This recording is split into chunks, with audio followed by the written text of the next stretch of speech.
Subscribe करें और bell दबाएं ताकि कोई खबर रह न जाए।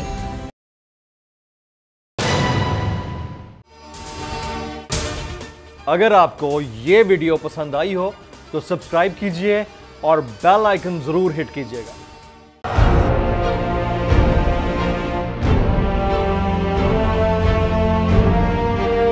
अदालती अहकामात के बावजूद कराची में शुएब शेख के घर को गैर कानूनी तौर पर मिसमार कर दिया गया है। बोल के खिलाफ इंतकामी कार्रवाइयों में तेजी। कराची में को चेयरमैन शुएब शेख का घर गिरा दिया गया।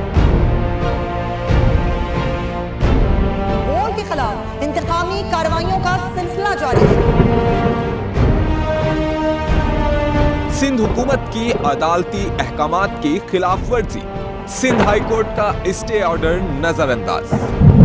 सेक्रेटरी बल्दियात Najam Shah, director land Sawal Islam, director anti encroachment Imran Ahmed को नोटिस जारी। Administrator KMC director Saifur Rahman, DIG south Irfan Baloch, SSP Kemari Fida Hussain को भी फरीक बनाया गया। इससे पहले जो जुल्म के पहाड़ तोड़े गए, शुएब अहमद शेख की जबानी सुनी। 60 दिन का वक्त होता है, 102 दिन के बाद मैं जीत गया, केस बरी हो गया, 102 दिन के बाद अपील फाइल की, एक्सेप्ट कर ली। नहीं करते ना एक्सेप्ट, खत्म हो जाता ना जुल्म यार।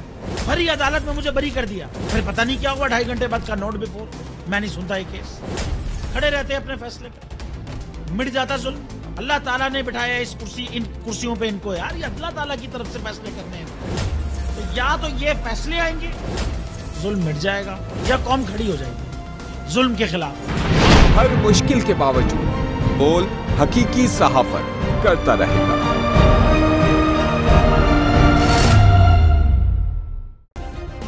सब्सक्राइब करें और बेल दबाएं ताकि कोई खबर रह न जाए।